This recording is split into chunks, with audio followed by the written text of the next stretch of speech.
And we are back with another what am I gonna call this? A Plume Cast? I've been calling I used to call it Plume Cast, maybe Plume Cast a night, Plume Cast after dark.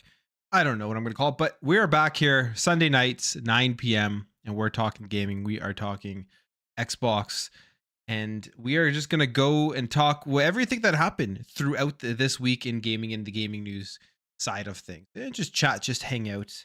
Welcome everybody to the chat. I see Rachie in there. I see Ultimate Sharps Gaming in here. How is it going, guys, on this beautiful Sunday night or Sunday morning, wherever you are located? Wherever you're located, how's everyone doing? Wait a little bit here. Get this chat to fill up. What's up, James? I am drinking a nice beverage right now after a very, very, very busy weekend of family stuff, but also actually played. I played what everybody was playing. Weekend. Plus some Prince of Persia. Played that as well. But what have you guys been playing? What has been your gaming poison throughout the week? What is the games that you guys have been jumping into? What's up, Timmy? What's up? How you doing? Malcolm, welcome. Welcome to the stream. Welcome to the stream. I'm still trying to figure this whole stream thing out. Because I hadn't streamed for like 7 months previously. To 2 weeks ago was the first time I had actually jumped back on stream. You guys can see I have like a new setup and stuff. I actually have a room that I don't share as like a main room where I can actually stream and not have interruption. So this is why I am back stream. But I'm trying to figure out, do I like make this structured, or do I just come out here and hang out with you guys and talk about the gaming news and just talk with the chat and read comments and stuff? Because I feel like I do the daily videos Monday to Friday, and maybe one additional video on the weekend where you guys get that news dose. So you get my opinions on the news, you get like all of the stuff that is going on. So maybe I'm just going to this stream on Sunday nights, just literally hang out with the chat and we'll just talk about random topics that have occurred throughout the week. It's not really going to be too structured, but let me know what you guys would rather. Like, did you want a more structured thing, or do you want just hanging out? But before we get to that, thank you, GSD, getting stuff done. Welcome to Plume Pass. I appreciate that. I don't advertise my stuff nearly enough, so I am going to advertise it right now. If you guys want to support the channel, there is a membership. It's the lowest, cheapest tier that you can select when you're setting up memberships. Just for some inside information, when you're setting up memberships, YouTube suggests like $3 a month to start. I actually went down to 99 cents. The only tier I have, and essentially you just get some like emoticon things, some stickers or whatever they're called, and you get it just supports the channel for $1 a month. If you're interested in that, go check out the Plume Pass membership. Yeah, I don't ever support that stuff. I don't ever promote that stuff enough. Somebody told me last week that he super chatted me because I read his free chat. It was kind of funny. I'm here to just hang out and talk with you guys. So how's everyone doing? We got 72 people. Now, I'm actually watching the football game on the side as well.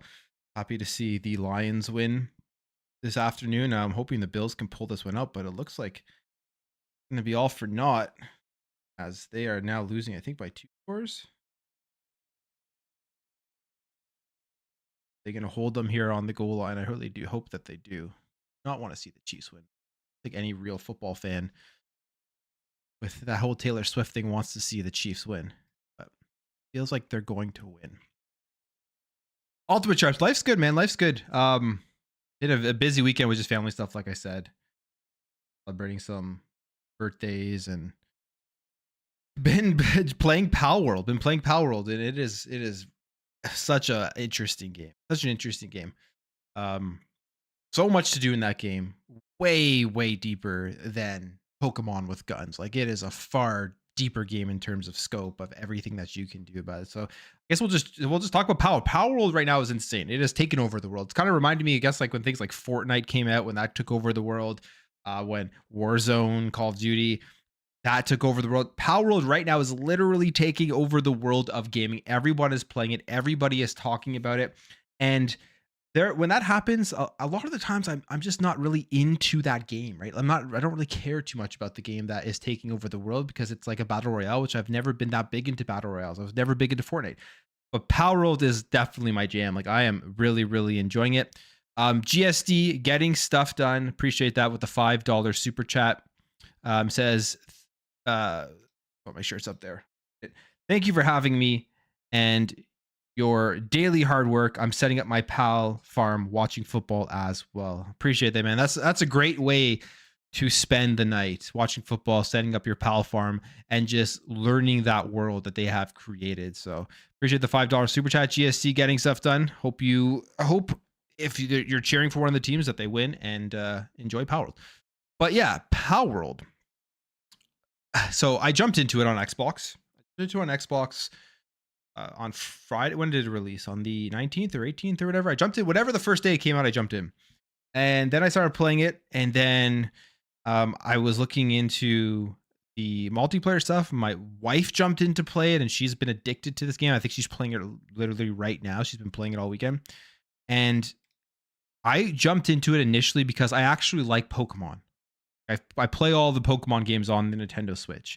Playing Scarlet, literally as we speak, I'm playing Scarlet, and I thought because this was a Pokemon game with guns, and I thought that's all it was going to be. I literally thought going into this game was going to be like a third-person shooter, maybe like a looter shooter kind of thing where you're capturing Pokemon as well and you're just going through the world, and that's literally all you do. And I feel like a lot of people, when they first saw Palworld, got excited because they thought it was just going to be another Pokemon game that was mature. But then you jump in to the game and it is just so much deeper and so much bigger than just Pokemon with guns. Like you're building a base, you're putting your pals to work, you're having to make sure you survive as well as make sure your pals survive. You're building, going through this technology list of like unlocking stuff so that you can continuously improve your character, build them up, and make sure that you can survive. And there is just a lot of management within this game. And it actually blew me away with all the stuff that you were able to do. So I just fell in love with it over this weekend, and it's a lot of fun. There's a lot of kinks to it. There's a lot of jank. You can tell it's a game preview. You can tell that the developers definitely need to continue to work on this thing and bring it to a really, really good state. But it is a ton of fun. What I really love is that I prefer, out of all of these games, like my favorite part of the game is going out hunting and capturing the Pokemon, fighting the Pokemon, discovering new areas, and then leveling up my Pokemon, essentially playing a Pokemon game. I love that. And what I like is that you can have somebody else in there doing all of the other stuff that maybe you don't want to do, which is like the base building and then the keeping your home in check, which is what my wife is doing, which is hilarious because she loves that stuff. And I'm going out, getting material, crafting, unlocking the technology list, and then hunting Pokemon stuff. So this game is just extremely, extremely deep. But my only gripe with it right now is the fact that on Xbox they don't have the dedicated servers. Like that is a huge thing for me. So I think I'm just going to pick the game up on Steam and just have a dedicated server, because you can only get 2 to 4 player co-op on Xbox right now. But if you're jumping in and playing co-op with somebody who's hosting, you can't play in that world unless they're playing as well, or unless their game is on, which is unfortunate. So I'm probably going to pick up the Steam version and just go hard on this game on PC, and just have a server and just build out this huge home within Palworld and try to catch every pal and kill every pal and maybe eat every pal as well. I don't know. So it is a really, really cool game. And I think it's pretty interesting how it has taken over the world over the last few days. Like right now, the last post that they have put up is 4 million copies sold, and they had over like 1.2 million concurrent players on Steam at once. And I don't know if it's increased past that, but I think that is pretty crazy. What do we got here? Someone said that they are patch with dedicated server support is coming. It's just taking longer due to Xbox certification process. I saw that, but I think the patch that's coming is just, I don't know if that's including dedicated servers, but if that is, that would be cool. I am on PC. Yeah, like I play 90% of my games on Xbox, but for this, just for the dedicated server thing, so that my wife can play when I'm not on, or I can play when she's not on, I'm probably just going to jump on to the Steam version of it so we can do that. Because to me, um that's important because our schedules don't line up, so we're not always going to be able to play at the same time, and it kind of kills the hype if you have to wait for somebody to the host to be on while you're playing. It'll just never, nothing will ever get done. But man, it is addictive, and I'm not saying don't check it out on Xbox. Like, go check it out on Xbox. Just play in a single player world. You don't need to play with anybody. Uh, if my wife wasn't interested in this game, I would just be playing it on Game Pass, and I wouldn't care.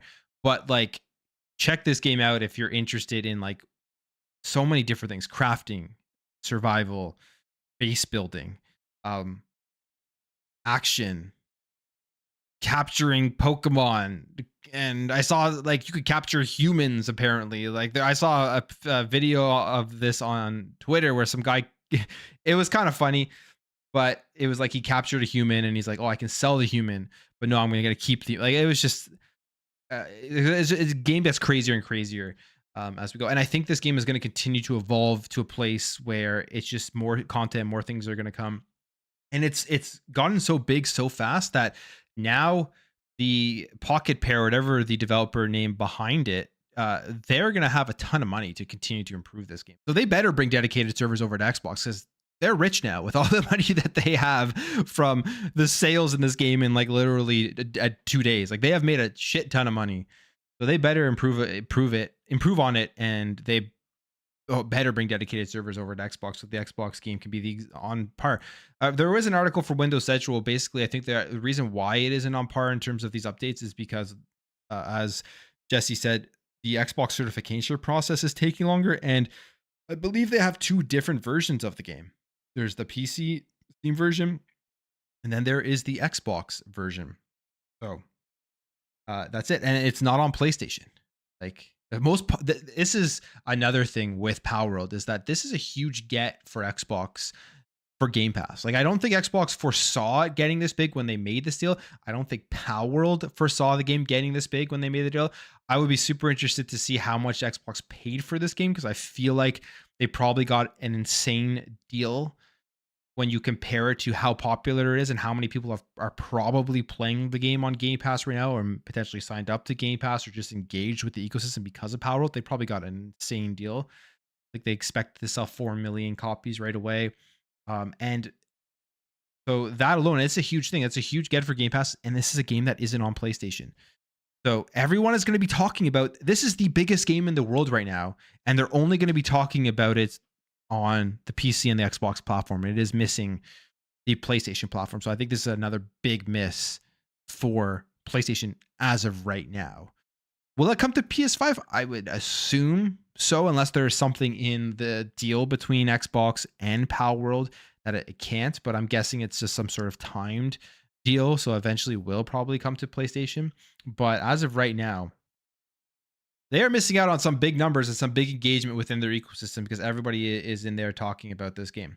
Another thing that I think Palworld does show, which, I mean, I've said this for at least 2 years now, and it's crazy that, no, even longer than 2 years. I said this as soon as Xbox announced Xbox Play anywhere.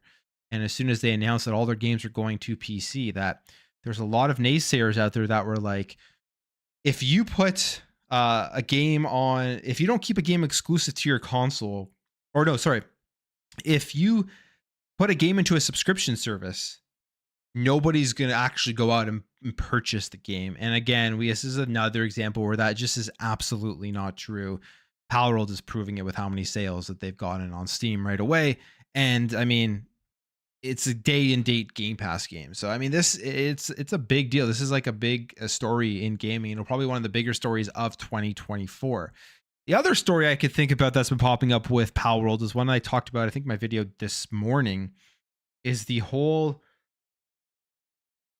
plagiarism AI thing. Now, I don't think that Nintendo has any sort of case to sue them, because, I mean, almost every game we play today is a copy of some sort of game previous to it, right? You can look at how many games out there where you catch Pokemon style characters. There are a bunch, right? There's so like I don't know how close all the designs are to, but I doubt that there will be anything that Nintendo or the Pokemon Company will be able to do in terms of infringement on their IP. I mean, we will have to wait and see. But the thing that I'm seeing more so than anything is there's a lot of media out there that are very against this game, and there's a lot of people out there that are just very against this game. And the sole reason they are against this game is because they believe that Pocket Pair has taken part in bad practices, which is using AI to help generate some of these characters or generate the pals that you do catch. I don't know fully how this has all ended up working with the final release of the game, but apparently they've used AI, generative AI, to create some of the characters in the game. Now, what does that mean? I'm not completely sure. Do they just use a tool that creates these characters, they spit them out, and that's it? And then those characters are the pals that you see within the world? Or is it something more like they use AI and then they see what comes up and they make adjustments, and then before the final version gets put out there? But there is definitely, you can see pushback against this game because it is doing so well. Like if it sold 100,000 copies, there probably wouldn't be that pushback, but there is pushback because of the whole AI thing that they have used to create this game. Now, my perspective on the whole AI thing, I don't care. Like I truly do not care that they used AI. If you can use AI to help make a game and it makes that game very fun and it makes that game very good, and you can get more of those games because they're using a technology that is making it cost effective to produce these styles of games, and we get more content because of that. I'm the gamer and I personally don't really care because I don't have that perspective as a developer working on these games. Now, I don't think that like major layoffs of like developers that are very valuable or just valuable in creating these games is going to happen. I'm sure there will be people who do lose their jobs because AI comes in and can do things more efficiently and potentially better than the human itself. And that's unfortunate for those people. But if AI is used ethically, like it's not used to completely just destroy company livelihoods of people across entire companies and stuff, like there are so many things AI can do here that will make games more immersive and better for the gamers themselves. And AI isn't going to just be going into the gaming industry. I mean, it's going to be going across many different industries in the technology sector or just any sector out there that has the opportunity to use AI to make their business processes better. This is not just going to affect gamers. So we're going to see a lot of, I think, negativity, outrage, and pushback against any game that employs these types of technologies. And I don't know if it is truly negativity and outrage that is justified because the AI made the game bad or something. I think it's just simply because there is going to be a pushback from the media and from these companies to get rid of that so that more people, more humans can make these games.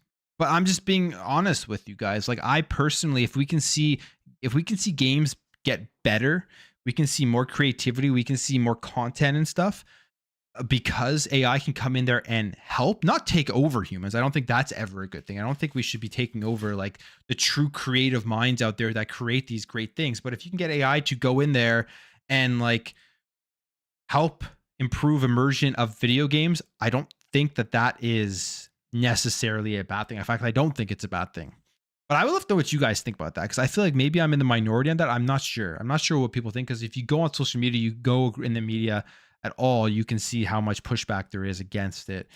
There are articles that came out. I covered one of them on my video this morning, and they were just citing random people on Twitter angry, and then going into their like wormholes of like comparing this Pokemon and looking at the pal from Palworld and saying, oh, look how similar these guys are, even though they weren't the exact same. So it's like there was really nothing there I found that was like super, that would get people to like look at the development of this game and say that they did some bunch of unethical stuff. But I don't know the way I see it right now. Welcome everybody. We got 147 of you in here. Welcome to Plume Cast late night Plumecast after dark. I don't know what I want to call this yet, but I was just saying at the beginning of the stream, I'm still kind of in the thinking process of what I want to do here. Do I just want to come on here and talk with you guys, or do I want something more structured? I feel like there are so many just structured podcasts out there for Xbox, and I do daily videos that are more structured and providing you the news, in my opinion. I think it'll just be better just to come on here and talk to you guys, and just hang out with the chat over talking about the stuff that has been going on in the industry. But I hope everyone's having a good night. Who is playing Palworld? Who is playing Palworld? Because I think it's a fun game. I think it's a really fun game. Josh, how you doing, man? I'm doing good. Just hanging out tonight. Just hanging out, talking games, watching the end of this football game. I really hope the Bills can pull this thing off here. Just score a nice late touchdown and then win this game, because I do not want to see Taylor Swift one more time on TV while watching a football game. I really, really don't. I don't know why it annoys me so much, but it has got to be the dumbest thing in sports right now, seeing Taylor Swift all the time while watching football. Plume Nightclub. Okay, that's a good one. I like that. Plume Nightclub's not bad. Not bad. Not bad. Second.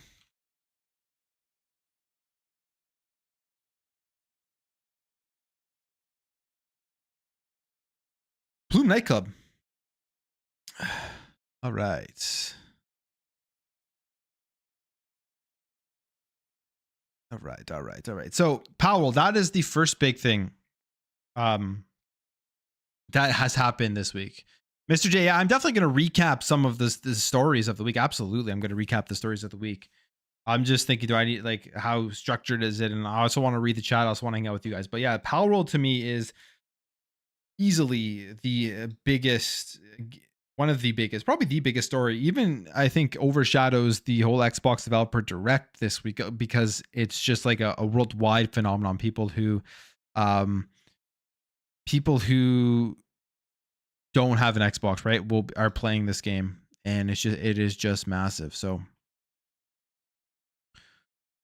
it is probably the biggest game, biggest story right now. What else did I? I'm trying to think other stuff here about Palworld that I saw. Again, the updates to Xbox are coming in slower because of Xbox certification that was mentioned in the chat. And I did see the Windows Central article on that.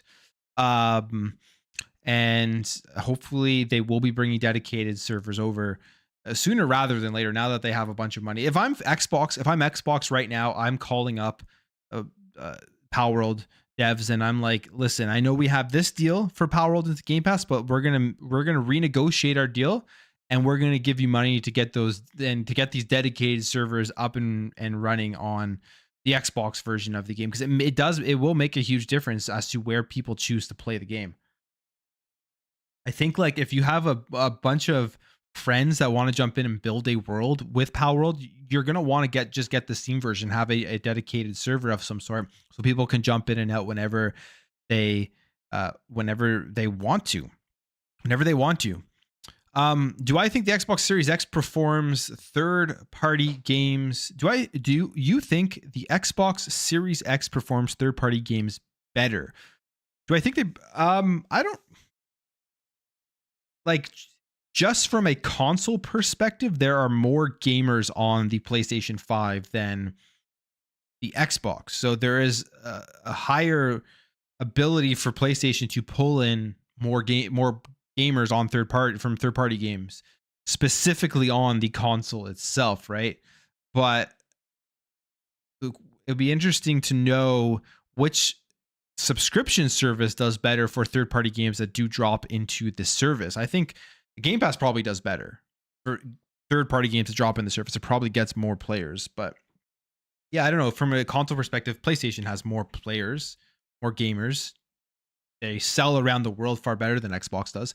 And yeah, and this is a huge miss not having Palworld on PlayStation. I mean, they're probably looking at these numbers, didn't expect it to get as big as it did. And Palworld developers are Japanese, aren't they? Pocket Pair, I believe. Pocket Pair.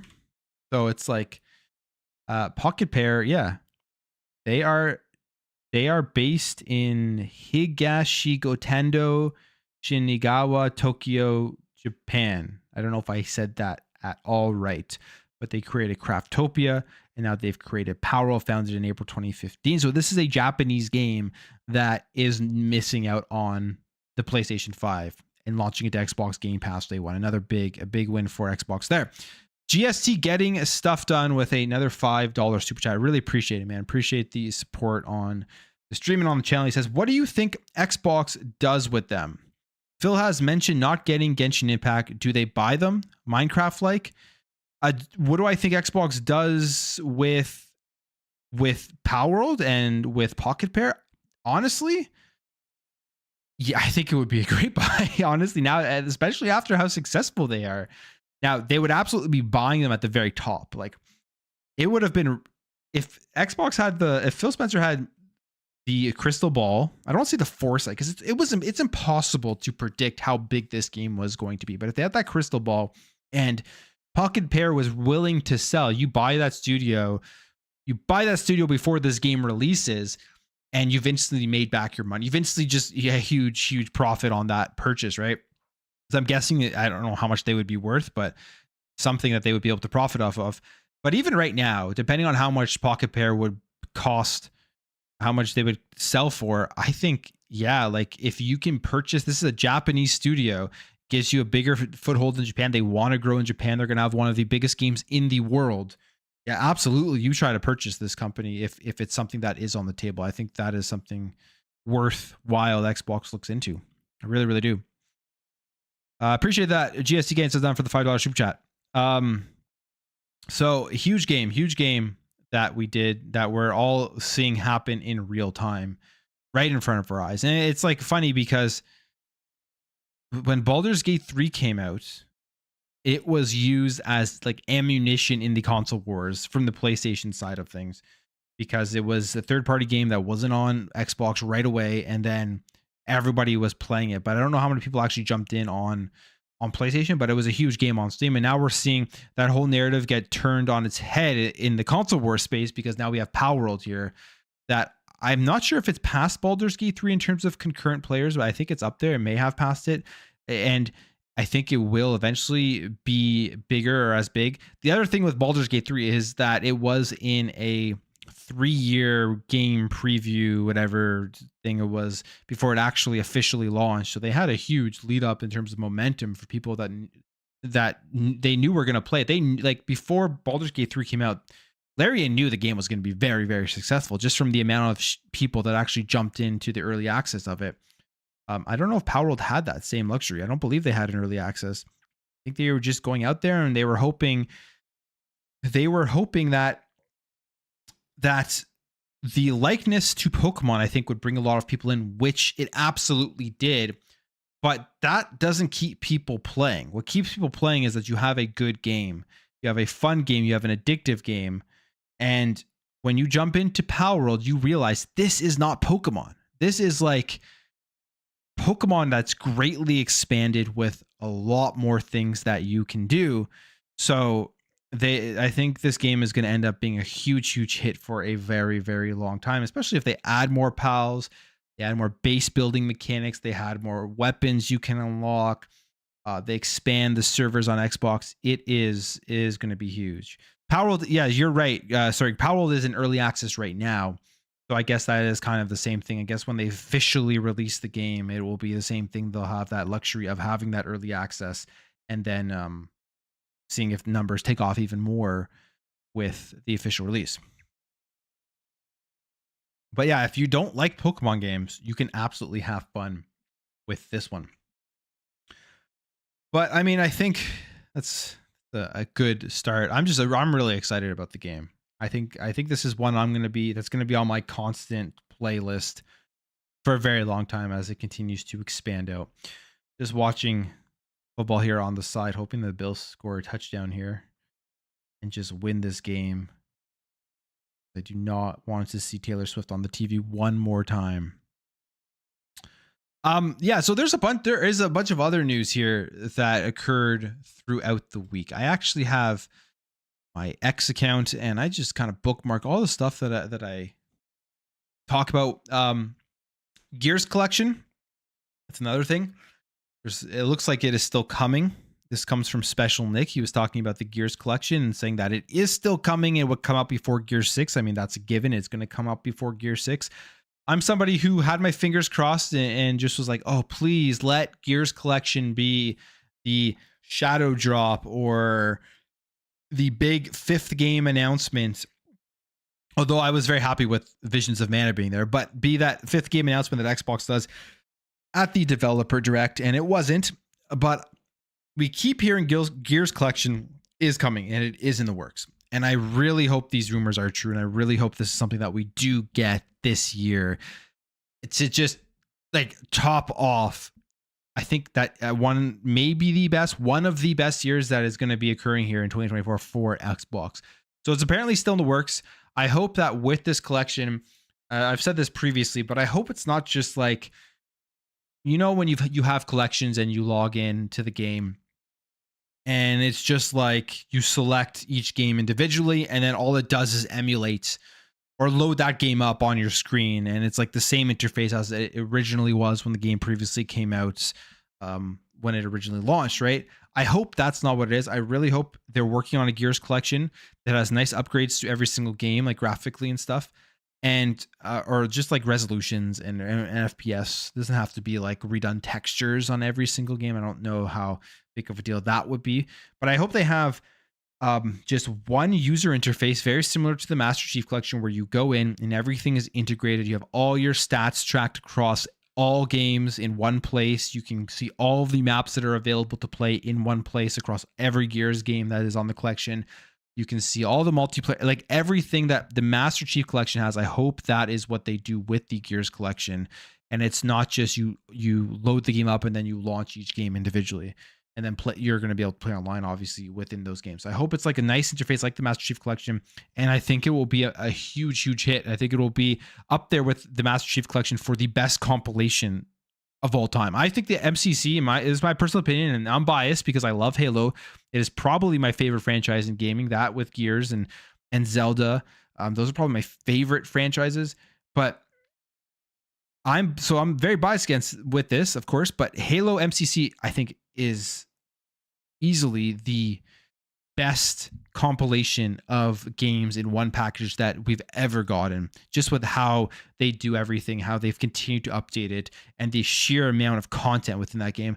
And I think that Gears could be on that level if they do it properly. So it is in the works. Everyone's saying it's in the works.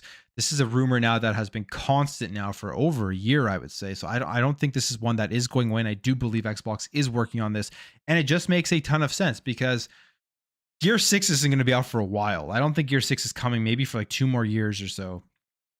They're working on it in Unreal Engine 5, but Gears 5 came out in 2019. We're now in 2024. We're going on 5 years without a new entry into the Gears series. And they know that Gears fans are sitting here like, we want something to play. It's been 5 years. And I feel like you put out a Gears collection, it will hold people over for a relatively long time until Gear 6 is ready to come out. So this could be it. This could be it. This could be the year that we, on top of everything that was shown off at the developer direct, get another huge thing. Now, the other question would be, if Gear 6 is even further out than I think, are they just going to announce the Gears collection this year and then release it in 2025? That's something that potentially could happen as well. But as of right now, within the rumors, it is still in development. It is still being worked on, and we are going to be getting it, of course, before Gears 6. Watching this play, and they're just going to kick a field goal and hopefully tie the game. Now, let's move on here. We're just talking about Halo, the Master Chief Collection. Halo Infinite got a big announcement in terms of game updates. They are moving away from seasons. I'm very unsure about how I feel about this. I don't know. Let me know in the chat. Anybody out there who's still playing Halo Infinite, let me know what you guys think about what was announced here from 343 and what they are doing with moving. Oh my God. missed the field goal. Oh my God. You've got to be kidding me. Terrible. Terrible. Sorry, getting sidetracked here by distracted here by the football game on the side. Halo Infinite. If you guys are, yeah, they missed the kick. Q perspective. Like this is like, isn't that the most Buffalo thing? You think about the Super Bowl when they missed the kick. Like, isn't this the most Buffalo thing ever to miss a field goal here to lose a game? I think they can still get the ball back, but like, there's gonna be like no time. That has got to be the most Buffalo thing to ever happen. Ugh. Don't tell me we're gonna have to see Taylor Swift again for another stupid game. Okay, sorry guys. I'm getting sidetracked here because I really do not want the Chiefs to win this game. But it looks like they're going to win. So Halo Infinite. What do you guys think about Halo Infinite and this moving away from seasons? Moving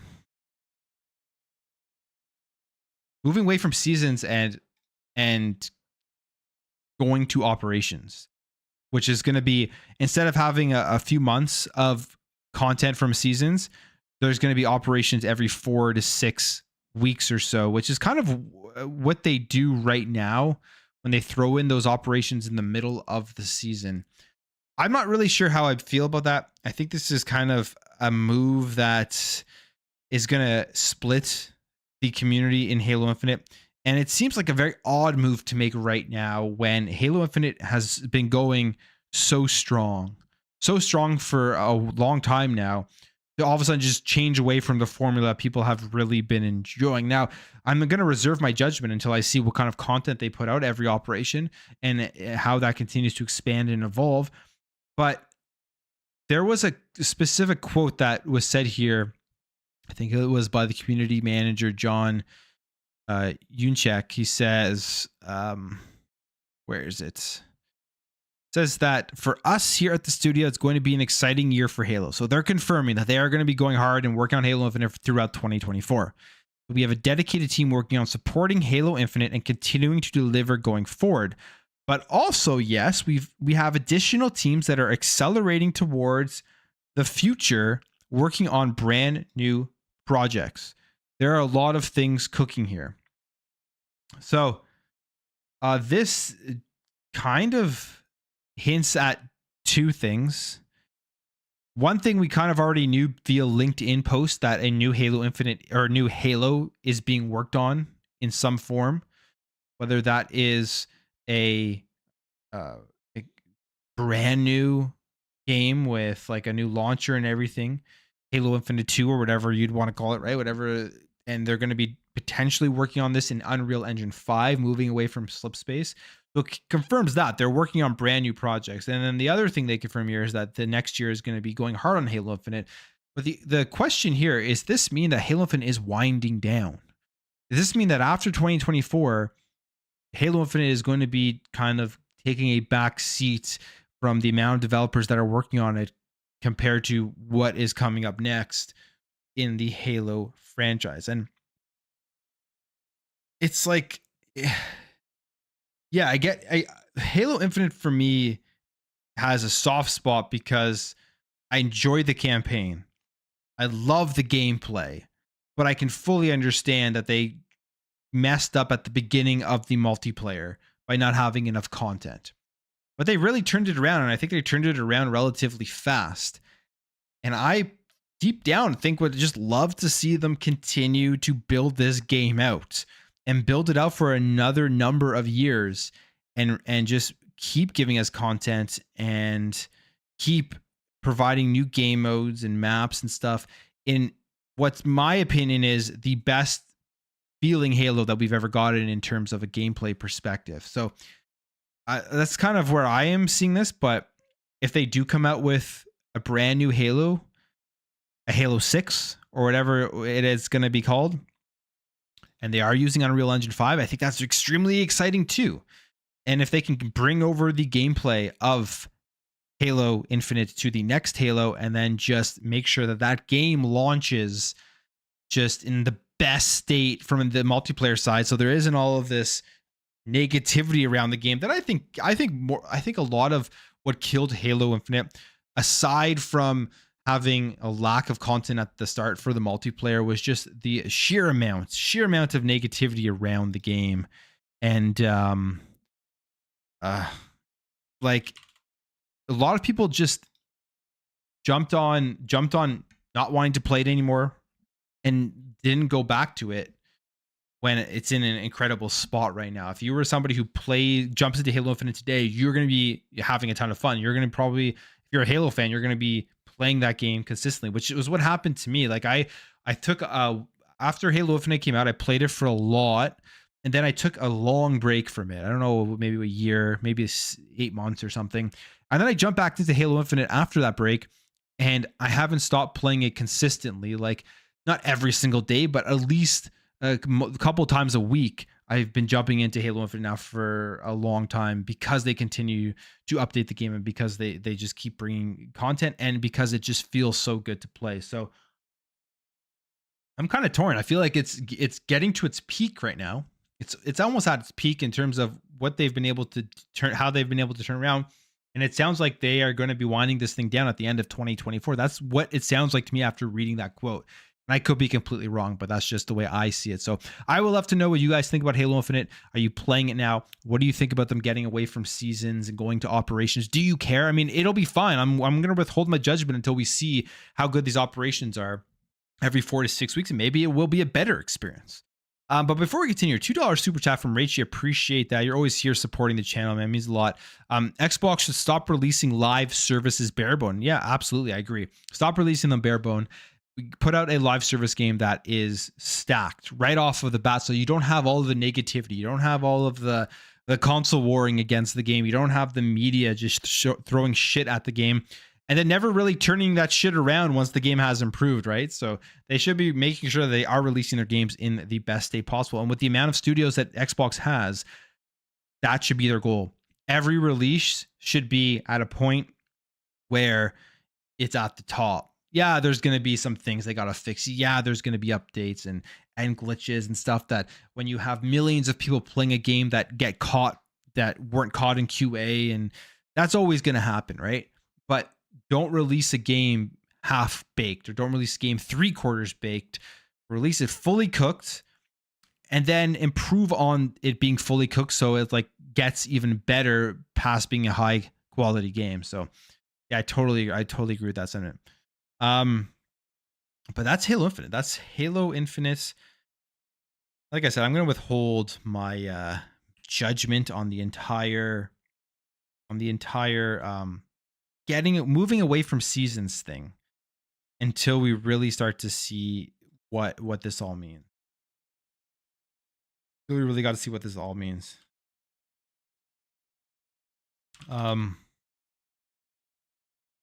Okay.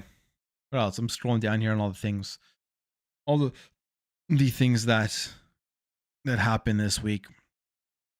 Next thing, we could talk a little bit. I don't know if you guys are interested, but I'm gonna talk a little bit about PlayStation a little bit here, because there is a rumor going around that a Nixxes employee, so PlayStation did purchase Nixxes. They are part of PlayStation Studios, and they've worked on a bunch of games. They're a pretty good studio. There's a rumor going around from an employee there, that PlayStation is planning to bring a bunch more games to PC in 2024. The Last of Us 2, God of War Ragnarok, Demon's Souls, Ghost of Tsushima, and Gran Turismo 7, which makes complete sense. We've known this is coming, and this is going to be happening even more, which for gamers is a good thing, to put first-party games that were previously locked to a console specifically on multiple platforms. Get more people to jump in and play it. We've seen the numbers that PlayStation has in terms of developing games, like over $300 million for some of their games. The only way to be able to sustain that is to be able to get alternate streams of revenue.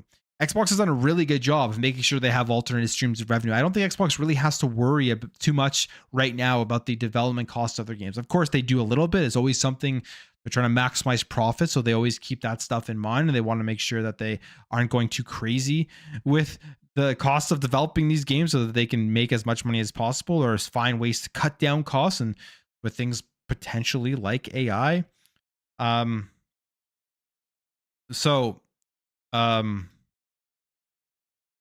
but PlayStation hasn't done a great job of finding alternate streams of maximizing revenue, which would be like making some multiplayer games, making some games as a service, uh, putting their games in more places like PC, and they're clearly going to be doing that more now with Last of Us 2, God of War Ragnarok, Demon Souls, Ghost of Tsushima, GT7. All of these are just ways so that they can make more money and be able to capitalize on revitalizing games that have probably become stagnant in terms of sales on the PlayStation platform. And we will continue to see more of this. So if you don't have a PS5, really don't like, if you're against buying a PlayStation 5, if you don't care about having the console experience, you're going to be able to play these games on PC. Me personally, I just enjoy console experiences better than PC experiences. And maybe it's because I'm old school, maybe because I've played on console my entire life, dating back to the Super Nintendo days until now. So it's like, that's what I know, that's what I love, that's what I've always enjoyed. But if you don't care and you just have a PC that's able to run these games well, you're eventually going to be able to play pretty much all the PlayStation games on your PC. Next question, the next thing will be when are they going to be making a good live service game? I mean, they have Bungie, so Destiny is what they currently have right now, but are they going to make things past that? And when are they going to be making a good multiplayer game? They have third-party multiplayer game coming out this year, which is Foam Stars, right? So, I mean, they got that. We'll see how well that does. I don't think Foam Stars is going to be a major hit like Palworld. I really, really don't. I don't think it's going to come even close to it. It'll be interesting to see how many people actually play that game on PlayStation when it does come out. So, I saw a tweet. I saw some people talking about on Twitter this weekend that, like, if you're hyping up Palworld, you have to hype up Foam Stars, or if you're shitting on Foam Stars or making fun of Foam Stars, you have to make fun of Palworld. It's like those games aren't even remotely the same. They're not even remotely the same. Foam Stars is essentially looking like a game, a multiplayer shooter in the exact same vein as Splatoon. Palworld, you could argue, looks exactly like Pokemon, but when you actually jump into Pokemon, or when you actually jump into Palworld, it is not Pokemon. It has Pokemon elements with a bunch of different things that make the game really, really good. So we'll see. We'll see how Foam Stars does, and we'll see if PlayStation can make some multiplayer games. You know, I will probably try Foam Stars. I'm not even gonna lie about that. I will probably try it because it's going to PlayStation Plus, I believe, right? I will probably end up trying it just so I can see if it's as good or as shitty as people are going to make it out to be. I do like to do that because I hate looking at the console wars on X and then not knowing who is telling the truth. So I just go and try the game out for myself because it's hard to tell, right? You know, PlayStation guys are going to shit on anything Xbox puts out. You know, Xbox guys, like the hardcore fanboys, are going to shit on anything PlayStation puts out. And it doesn't give you a good perspective as to if these games are actually good or bad. So I do like to try most of them out myself to see who is lying and who is telling the truth, or just if their opinions match up at all with mine. So I probably will try Foam Stars, and just to kind of see how it is. I don't know how many hours I'll play in it, but if it's really good and really fun, I will say it's really good and it's really fun. I won't pretend like it's a shitty game just for the whole console wars thing. But we'll see how Foam Stars does actually do, right? We'll see when it does come out, how many people on PlayStation actually do play it. All right. What else we got here? 1 second. What else do we got here?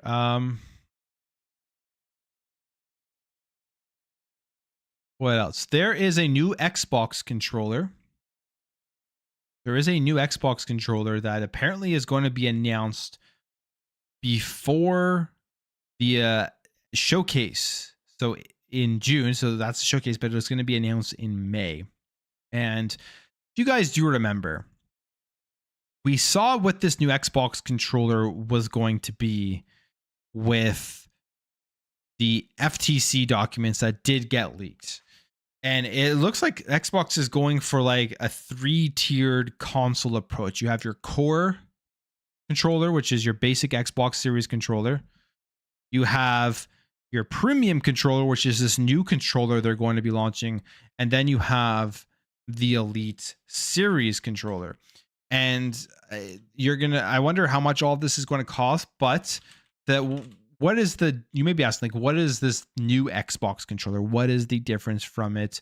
And what are the things that we are going to see? So from what we can tell from the leaked articles or from the leaked documents is that this new Xbox controller is going to make some changes to things like haptic feedback. That's going to be a major change, I would say, from the regular Xbox Series controller. There's also going to be a change in the actual buttons themselves and the sticks themselves in terms of how loud they are, which I think will change how they actually feel. Because if you're changing how loud they are, there probably is going to be less travel from when you push it to when it actually activates. There's going to be modular thumbsticks. They're saying things like it's going to have Xbox Wireless 2, Direct to Cloud, Bluetooth 5.2, and there's going to be some new mobile app features and some other stuff here with this new controller. I don't know if you guys if you remember this controller at all, but let me see if I can just pull it up for you in terms of what's. So this guy here.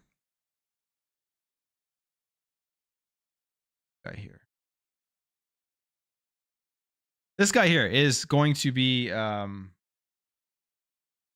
new controller. Now, I don't know if I fully like the design, but we'll see. Maybe they have different colors and maybe it does look good, but this is the one that's going to have haptic feedback and stuff. I hope they don't have those the adaptive triggers that the PS5 controller has. I actually think the adaptive triggers are terrible. I don't really think it even adds very much to the game itself. In fact, it just kind of hurts my fingers at times. And then if you're playing a first-person shooter, most people turn those off just because it's like, what's the point? If you're playing a multiplayer game, it makes shooting harder. So I don't see why anybody would actually use that.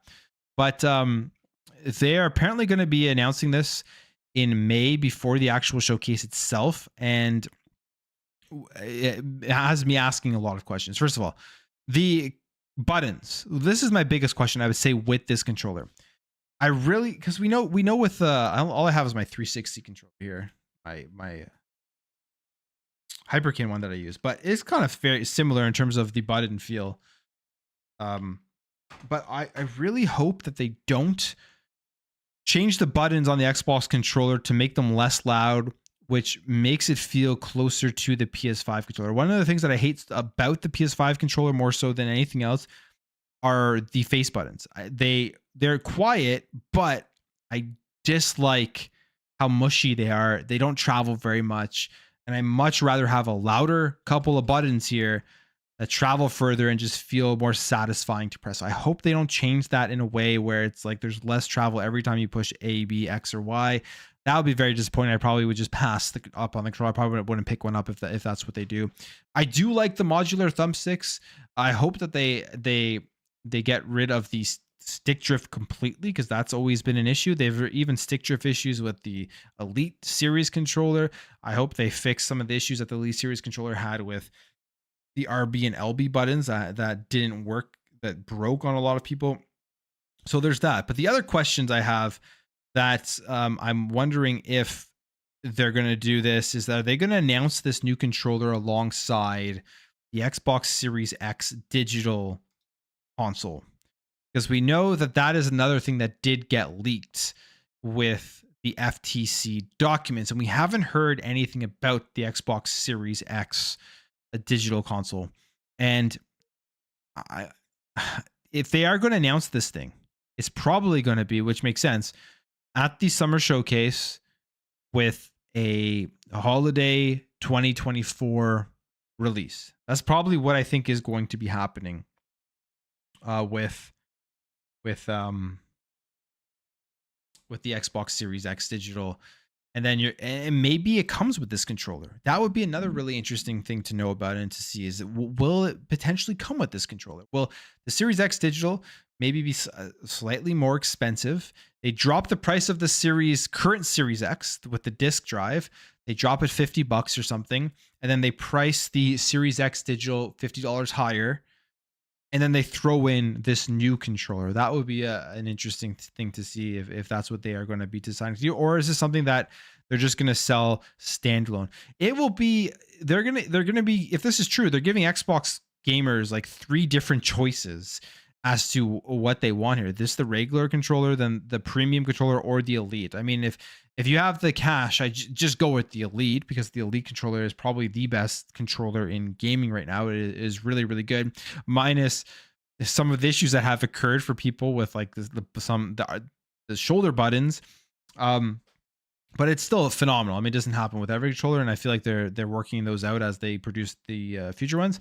But are they also going to announce it an Elite Series 3 at the same time as they do announce this premium controller? All of these questions that we may see answered this year in 2024 from a hardware perspective, because we are getting at that point in the console lifecycle where there probably is going to be a refresh. I'm surprised that we haven't heard any refreshes at all yet. I mean, we've heard rumors, but if we don't get refreshes this year from both PlayStation, actually we did get the PS5 Slim, so that's a lie. There was the PS5 Slim that's already out.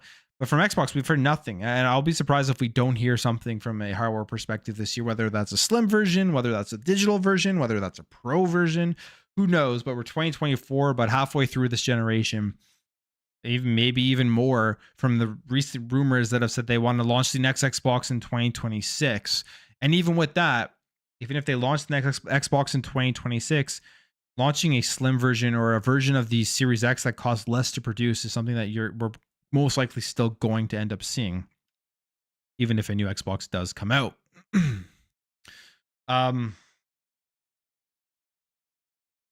So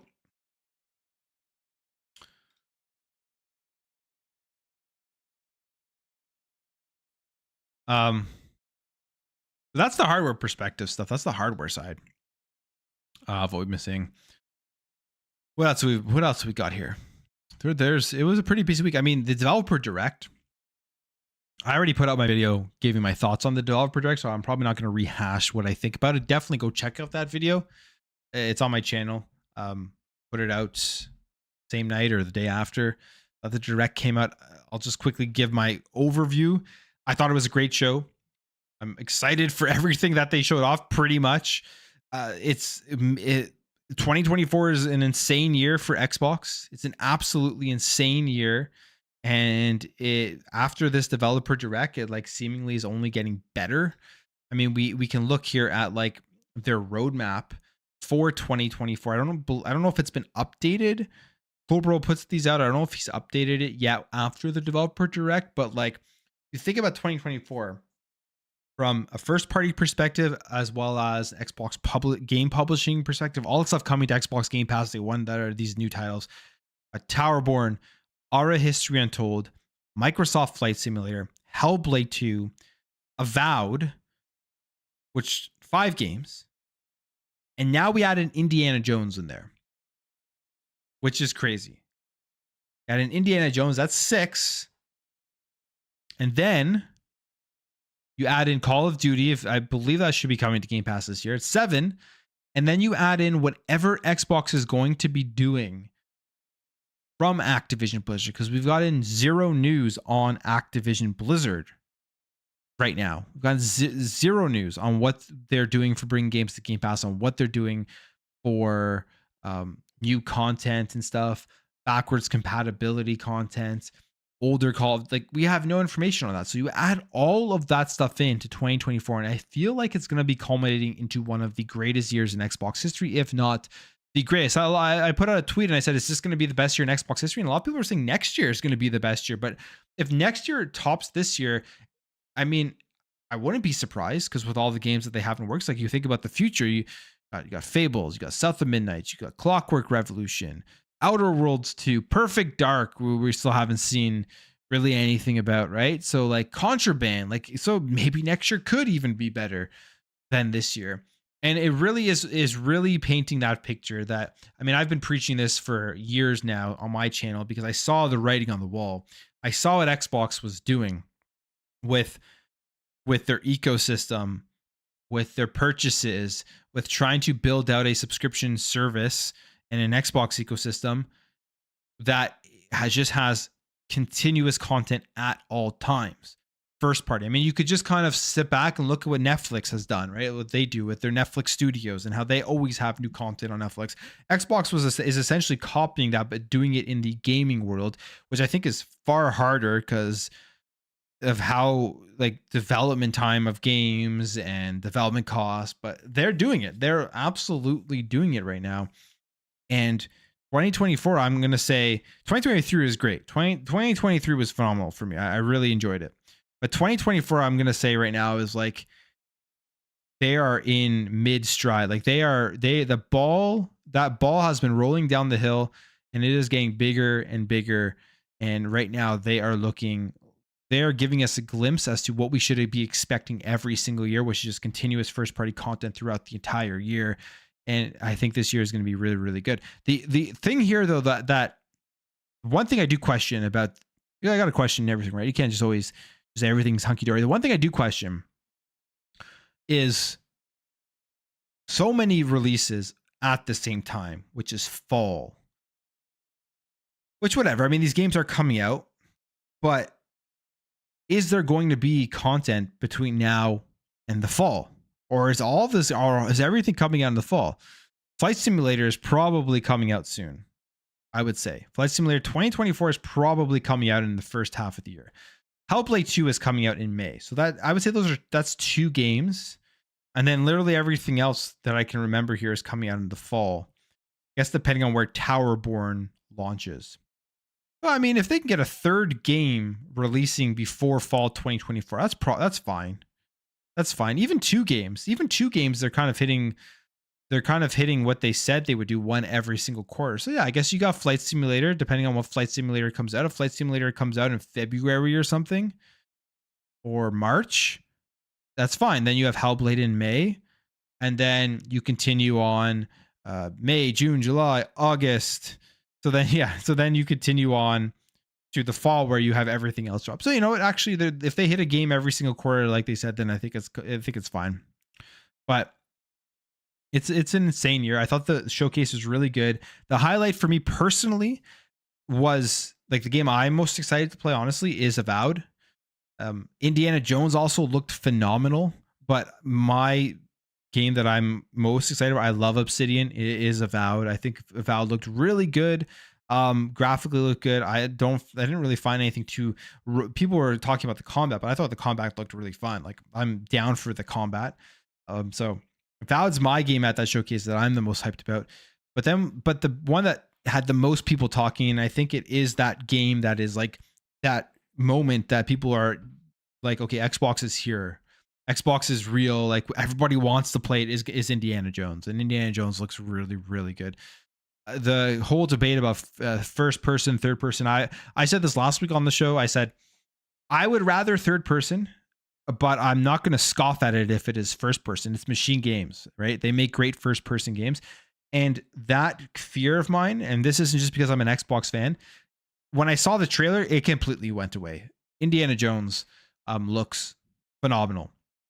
I love what they did with the kind of mix there, where you can see Indy as he like traverses and stuff, so you're not fully left out of seeing this iconic character. And then obviously you're going to see him in cutscenes, and it's Harrison Ford, which is great, right? So, I mean, I think Indiana Jones looks really, really good. But there are some people that are trying to, or that are annoyed that it was third person, and they gave a great explanation that I fully agree with as to why they went with first person over third person. And here's actually what they say. Here's actually what they say. This is straight from Machine Games director Jerk Gustafson. What a great name, Jerk Gustafson. Explaining the decision to go first person over third person. He says first person gameplay is part of Machine Games DNA. And we want to see how we could use this to create a really immersive experience around stepping into the shoes of the world's most famous archaeologists. It also separates our game from many other action adventure titles, making it a unique experience that you cannot find anywhere else. However, we still want to show indie as much as possible, so we have a seamless flow between first-person gameplay and third-person actions, events, and cinematics. So, I mean, his explanation here, and I didn't fully think about this until after I saw some people talking about it, and it just makes complete sense. He's absolutely right, and this sentiment is absolutely right. If they were to go full third person, it would just be non-stop comparisons to Tomb Raider, non-stop comparisons to Uncharted. It would be used as ammo against the game for people that just want to see it fail to try to bring it down, no matter how good the game was. So I think doing this in first person is a great decision. It sets it apart. It sets it apart from these other very similar style of action adventure titles. And from what we saw from the gameplay, especially the combat, like with the whip, where you're able to use the whip on like multiple parts of the bodies to like trip people up. And then when he's punching the enemies, like I think it looks great. I really don't see some of what some of the major complaints about. I get people go into wanting to see a game, they go into something with an initial bias. Everyone has a bias. Like that's something we've learned with over listening to the media, right? Everybody has a bias when it comes to things that they want within gaming, their platform, all of that type of stuff, right? I get it. And a lot of people had a bias going into this game that they truly just wanted third person. But how could you walk away from watching? Like, I'll pull up the trailer here. I don't see how people walked away from this trailer and were like, oh yeah, I'm still super disappointed that it is third person. Let me tell you what you are missing. It looks great. And graphically, what they are able to do here, I know this is a cutscene, but even when they show the gameplay, the game looks really good. Right? So, like, the villain looks awesome. Looks like somebody who's just terrifying. I mean, they're Machine Games does great with villains, right? With Wolfenstein, so that isn't too surprising. But like, look at the detail there. People are saying, "Oh, it's not detailed." Like, what? How is this game not looking detailed? Are you guys out of your mind? What are you talking about?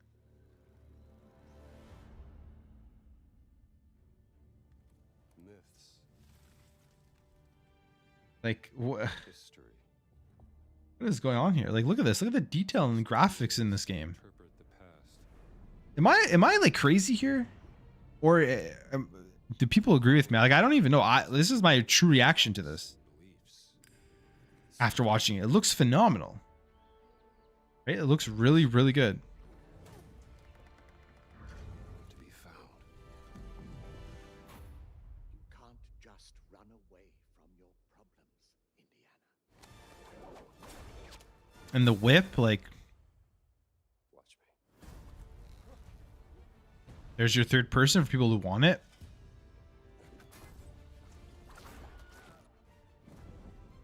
Throughout history, mankind has built sites of. So I'm extremely excited for this as well. They just This is another thing with this trailer is they didn't say fall, so I guess I'm mistaken. Maybe this one comes out earlier than fall. You never know, right? Because they just say 2024 at the end of it. They do not say fall. I'm guessing it's fall, but Trust me, it ain't a walk in the park. Okay then. I mean, I think it looks great. What do you mean if I could keep up? Especially that snow scene.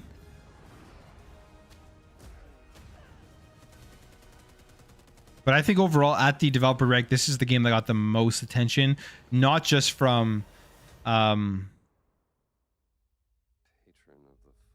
Xbox fans, but also from fans of gaming everywhere, right? Even like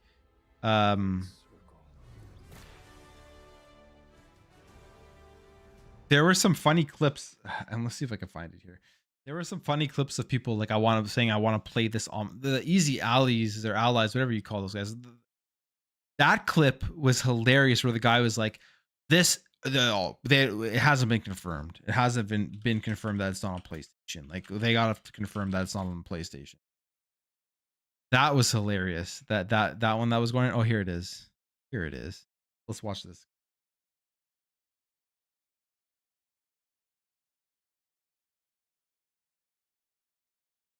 Here.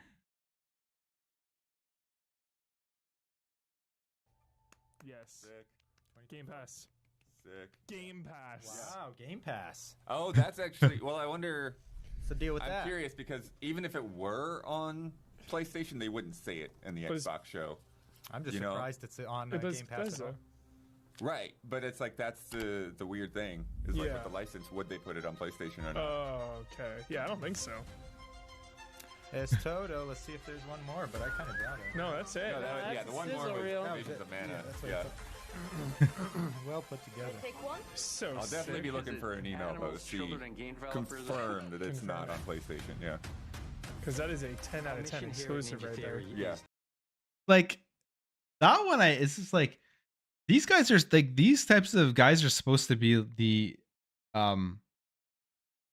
like they're big dudes in the industry, right? Like they have a lot of attention, a lot of influence, and it's like they followed anything at all? Have they followed anything at all over the last 2, 3, 4 years as to Xbox and what they're doing with their games, with the Xbox ecosystem? Right? So it's just hilarious that they're like essentially super like begging. They're just sitting there with the hope that they do announce it for PlayStation. They're sitting there with that hope that they do announce it for PlayStation. Indiana Jones makes 0 sense to go to PlayStation.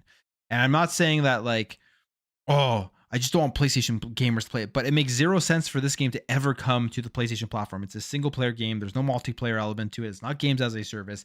It is a huge IP, huge exclusive for the Xbox ecosystem. It will, the brand recognition, the goodwill to the core Xbox fans that this game will provide by being an Xbox ecosystem exclusive far outweighs getting some additional sales from the PlayStation platform. And this is actually exactly how I feel as well with Hi-Fi Rush, which is why I think if they ever to bring Hi-Fi Rush over to PlayStation, I think it's a bad move. I think that's something that they should absolutely not do, because of I don't think the extra sales from Hi-Fi Rush on PlayStation will outweigh the negative effect it has on the Xbox brand or the negative effect it has against the core Xbox fans that don't want to see this happen. I just don't think it's worth it for Xbox to do it. So I hope they do not do it. Rachel, let's talk about Piranha Studio closing down.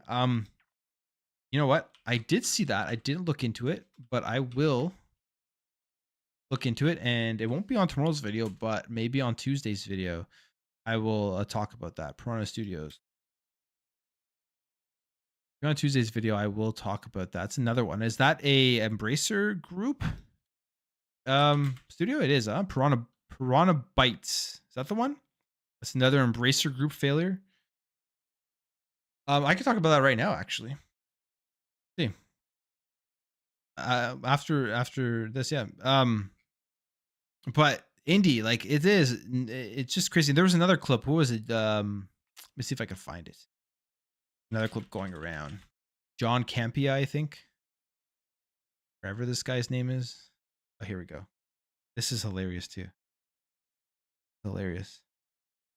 Dude, just buy an Xbox or sign up to Game Pass. I don't understand it. Things.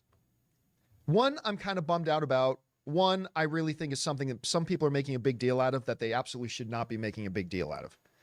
Number one, I was very bummed out to find out this was an Xbox exclusive. I guess other people knew that already.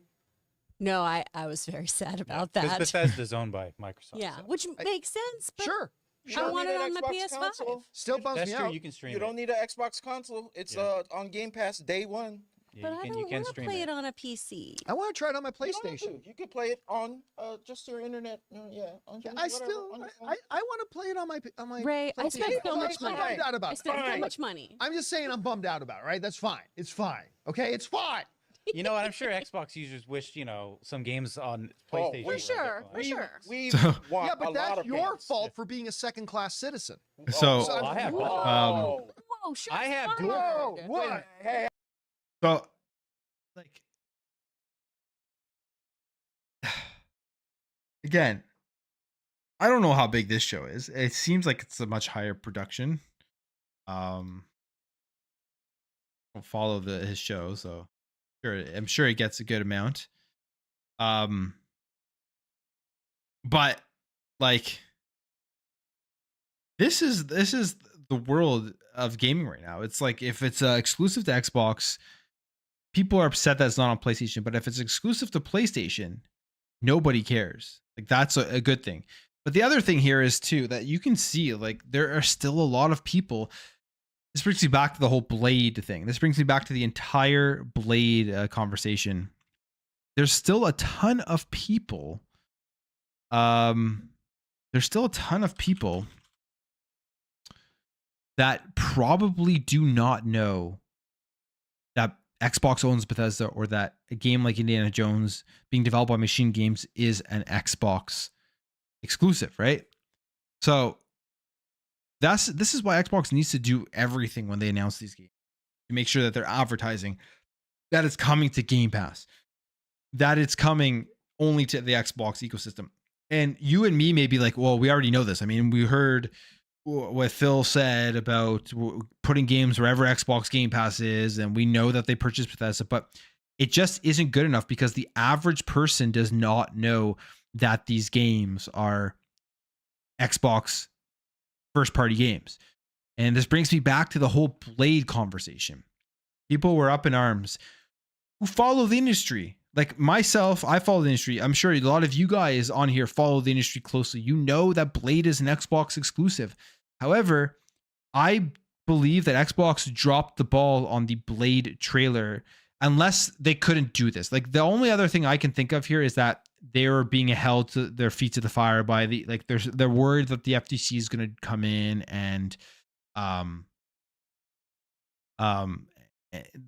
they're worried about like the monopoly thing. Maybe, I don't know, but I think they dropped the ball on the Blade trailer by not putting an Xbox logo at the end, an Xbox Game Pass at the end of that trailer as well at the Game Awards, because there's tons of people watching the Game Awards that probably still don't know that Bethesda is owned by Xbox and will have no idea that Blade is an Xbox exclusive. So the only thing I could think of is maybe because of legal reasons or the FTC stuff screwed them, so they didn't do that. But if they did it consciously, to me, that was a bad decision. The Leafs are Bob. Nobody cares about the Leafs, man. They haven't won a Stanley Cup in what, 1967 or whatever. They choke every year in the playoffs. They can have the best team. They choke every year. I mean, look how good their team is right now. They're just going to go to the playoffs again and choke. Nobody cares about the Leafs, man. No one cares. No one cares about the Leafs, okay? No one cares about the Leafs. That's what I feel about the Leafs winning 2-0. All right. Yeah, so so when it comes to Indiana Jones, you can see it's the same thing. You can see it's the same thing here. Like this guy's like, oh, they have to be reminded that Xbox owns Bethesda and that Indiana Jones is an Xbox exclusive, right? So it's just like ridiculous stuff. And the thing is, like, I don't know what his viewership is, but I can guarantee you his viewership is far bigger than mine. You can see with just his, like, he's in like a studio and stuff, so he'd be a very big podcast. So a lot of people are listening to him say these things, and those people, I guarantee you, don't know either that Indiana Jones is an Xbox exclusive. So it's kind of, that's why they just have to be up on their marketing. They have to be up on their marketing.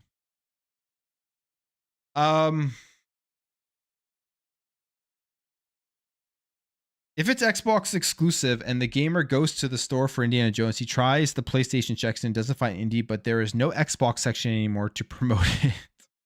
Hey, I mean, if they stop putting out physical games, you're right. That's going to be a case, right? That's a good point. I mean, That's another thing that happened. I guess we could talk about Hell. That brings me to Hellblade 2. That brings me to Hellblade 2. Because Hellblade 2 is releasing without a physical version. Now, I feel like most people don't care. I'll be completely honest. That's why they do it. They know that the majority of people do not care that there is no physical version of Hellblade 2, because most people are going to play it on Game Pass on Xbox, or they're going to just buy it digitally on PC or Xbox, right? So it doesn't matter. Most people don't care. And so I can understand why they do it. You save the costs of producing the case, you save the costs of producing the discs. From a business perspective, it makes complete sense. I personally care because I actually still buy physical games. I have a physical game collection. I like collector's editions. I mean, you can see all, like, can't see the top, but I have like a bunch of statues from collector's editions up there. And even on that road there, I have some stuff from collector's editions. Like, I like collector's editions. I got the Starfield here, somewhere there. Got my, like, I like physical stuff, right? I like physical games. So for me, it's Hellblade 2 is a big Xbox exclusive. If they were to put out a really cool collector's edition, I would consider purchasing it, right? So for me, not having any physical version of the game is kind of annoying, but I completely get why they did it, because it's not worth the payoff to put out a physical disc. But this is kind of the future that we are going to see. I mean, we saw Hi-Fi Rush got no physical game. Hellblade 2 is getting no physical game. Yet Redfall got a physical game. Starfield got a physical game.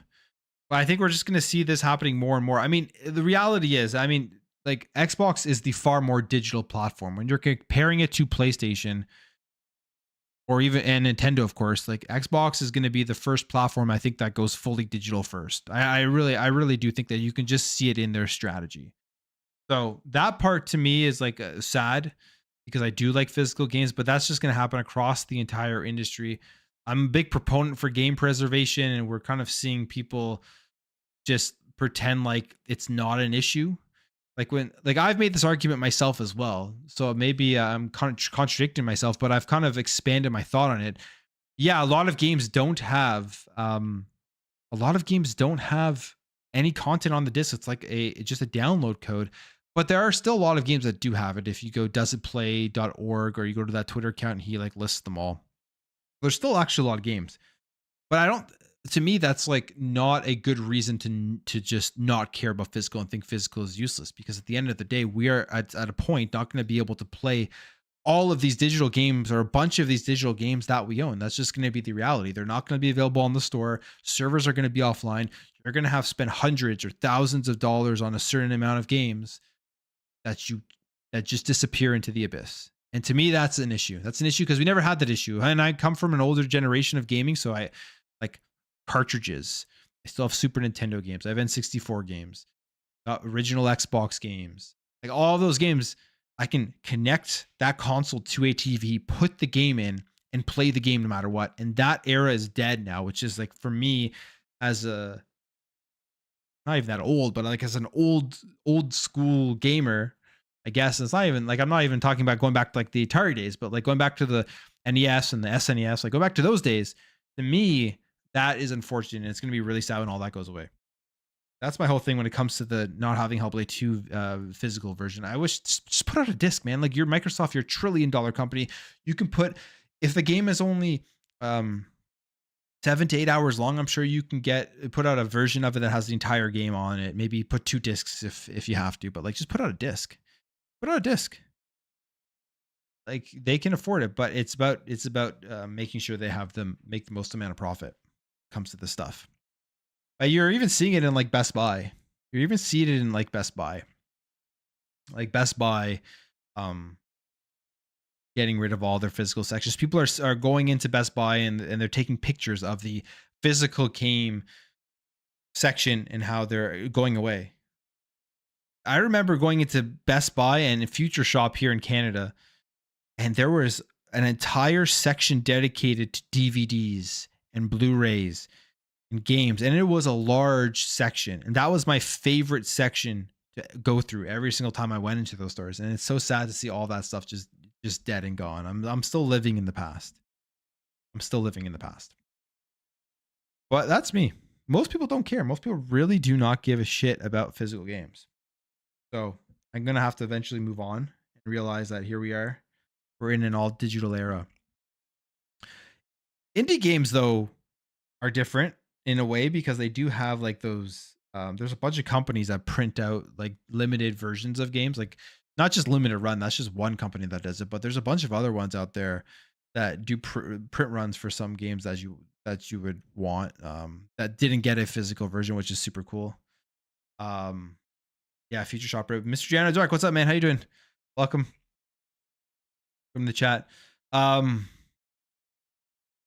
yeah, that's my thought on it. Like, I totally get why they aren't doing it from a business side of things, which I always like to look at the business side of things and talk about that. It makes sense. It makes sense. What do we got here? Okay.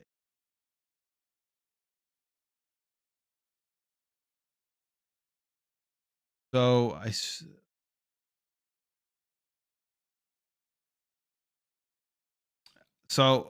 talk about this because am I on the wrong?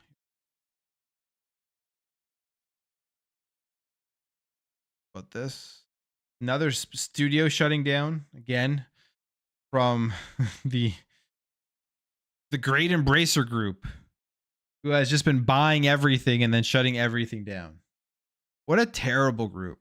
Honestly, Embracer Group sucks. They suck.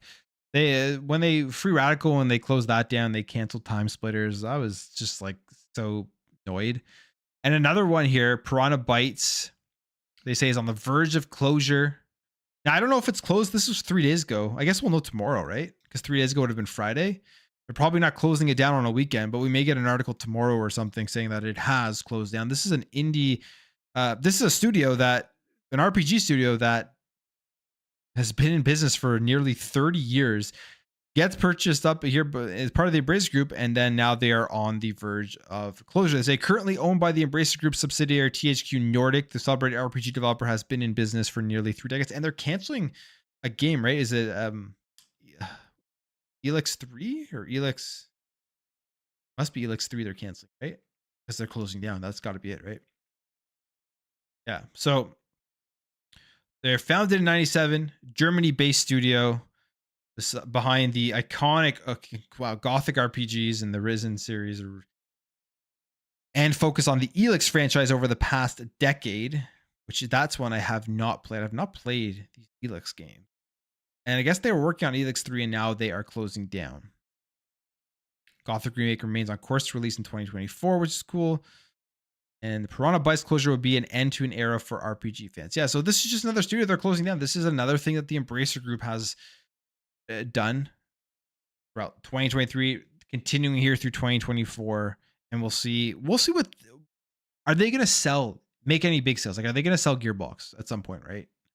Are they going to try to be cutting down their costs so much that they're going to end up selling Gearbox? That's one that I think, like, if you're like an Xbox, if you're Microsoft, if you're a PlayStation, you're probably looking at that and saying, hey, are these guys up for sale? I feel like probably, honestly, like, if you're PlayStation, you're looking at that, you want that in your repertoire of studios, because you don't make games. You don't make the same games, the games like the Gearbox makes, right? So that would be one that would be perfect going over for them. But like, what else are they? Who else is getting close? Who else are they firing? What else is happening here? But this is just, I guess, another shame. If you're a fan of these RPGs, they're done. What happens to all these IPs, right? When they close these studios, does Embracer just keep them hidden away in a treasure chest and never let anybody create these games anymore? Like, that's the question too, right? What happens to all these great IPs? Who knows? It's actually extremely sad what Embracer has done to the industry in the last couple of years with all the purchases and just kind of throwing all of this stuff away. So I guess that's just the way it is right now in terms of how much it costs. Mr. Dre just got killed by a level 40 pal in Palworld. Let's go. I talked about Palworld at the beginning, man. It is a fun game. It is huge. It is expanding like crazy, and yeah, I can't wait to jump back into it. Did I see Infinite Wealth locking New Game Plus behind a paywall? Yeah, I did see that. I actually got a video sponsored by Sega to advertise a game, and I had no idea until like after, because I think they announced that after, but I had no idea that they were locking New Game Plus behind a paywall. That is ridiculous. I wonder why they're doing that. Is it behind the deluxe edition, right? It's behind the deluxe edition. It's behind, like, what's the point of that? That's literally just the same game. They're locking the game behind a paywall. A game that you paid for, they're locking it behind a paywall. It doesn't make any sense. Are they like, is that game going to struggle very hard for sales? Maybe that's why they're doing it. They're trying to get people to buy the more expensive edition so that they can offset maybe it lacking in sales. It's a big game coming out, right? There's a ton of fans for it. So I don't know why they would do that. It's a really stupid move. Sega does a lot of great things.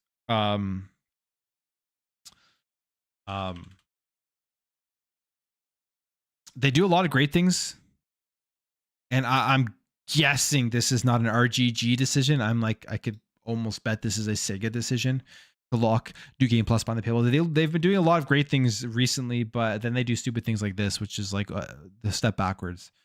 Yeah. Oh. They are put up for auction just like Embracer purchased all the IPs in the first place. Interesting. Okay, so that's what happens with the IPs. Huh. So Time Splitter is going to be put up for auction? I really hope so. Xbox, buy Time Splitters, please. Get in there.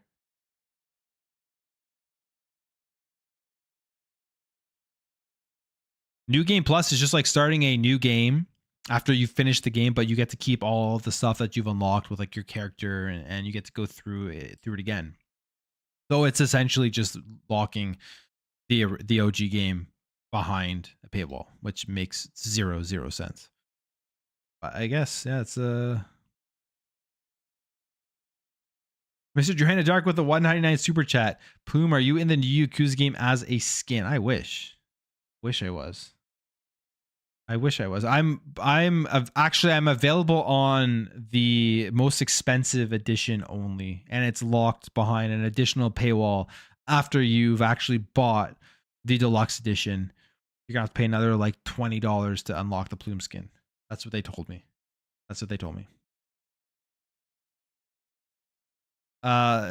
Shadow dropping a new game at the end of the episode, Plume World. Oh my god, yeah, let's go. You guys, yeah, if you guys can get Plume World to sell 4 million copies in like 40 hours, and then I can retire from everything, then I will release Plume World.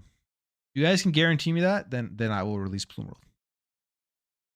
It will be it'll be very economical. It'll be a side-scrolling 8-bit platformer that will cost like maybe a very, very low production cost, but it will sell millions of copies. Let's do it. Let's get Plume World out there. Let's go. That's how I'm developing the game. Yeah. So I'm developing.